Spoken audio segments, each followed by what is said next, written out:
Saland joins us now. Jeremy, thank you so much for your time. As a former prosecutor, I mean, this was tough to watch for me. What was your immediate reaction when you first saw that footage? Disgust would be a word, appalling, frightening.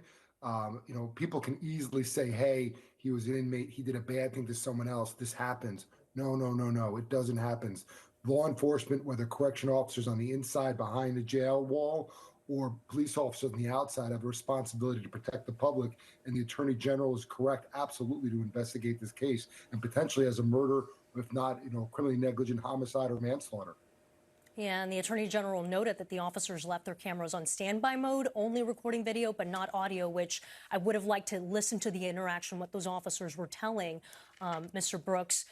What does that tell you, that those cameras were on standby mode?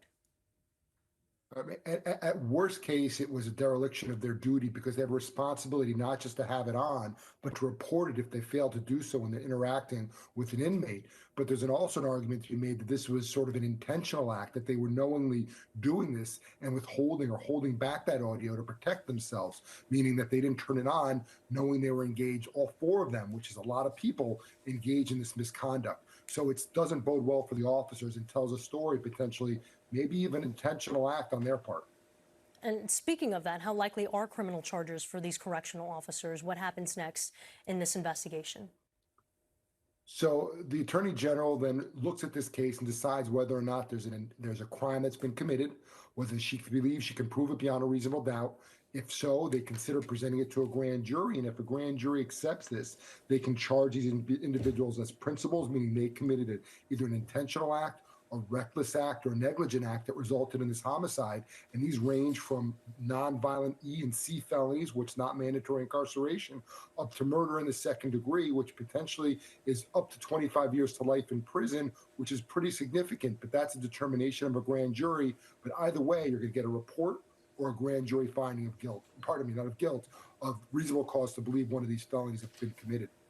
Typically, we'd be getting news of this, a press conference from a district attorney. Why are we hearing from the Attorney General? So the Attorney General has certain powers, and one of those powers is to investigate crimes that are committed by correction officers. So it's sort of in lieu of the district attorney. The function is the same. A grand jury has to vote an indictment.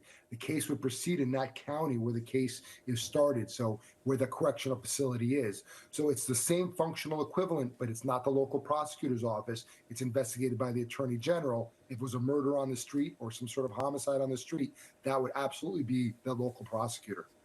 Okay, so Brooks is black. All the officers in the video appear to be white. The state attorney general did not mention race as part of her description of the beating. But in 2023, an independent watchdog released a report after a monitoring visit to Marcy Correctional Facility where this happened. And nearly 70% of inmates interviewed reported racial bias among staff members. Overall, the report found a higher instance of staff abuse at Marcy compared to other facilities, and a, quote, pervasive culture of fear and retaliation. One inmate told the watch group this: physical abuse is rampant. The CO, correctional officer, told me when I got here, this is a hands-on facility. We're going to put hands on you if we don't like what you're doing. And then another inmate also said that staff bragged and would intimidate them about the number of people that they've beaten or sprayed. Jeremy, what do you make of that? I think I make of that the same thing everyone else does. That's incredibly inappropriate to be gentle and kind. It's vilely disgusting at its worst. There's a lawsuit that's engaged that I believe involves at least one of these officers that referred to a beat-up squad of correction officers. Now, just like anything else, there's due process. It's not guilt before innocence, but innocence before guilt. But unequivocally, someone is asleep here. This has been known if true, or at least there's been allegations. There should have been an investigation. There should have been actions taken to prevent this from happening. No one should be being killed, whether on a subway, whether on the street, or whether in a correction facility. So it's really alarming to be, again, kind and gentle and terrifying at worst. Yeah, Jeremy Saland, I appreciate your time, and we'll see how this story continues to develop. Thank you. All right, here are some other stories we are following this morning. One lucky Mega Millions player just became slightly richer this morning. The winning ticket for Friday night's estimated $1.1 billion Mega Millions jackpot was sold in California. The identity, though, of the player is not yet known. If they take the cash payout, they will take home an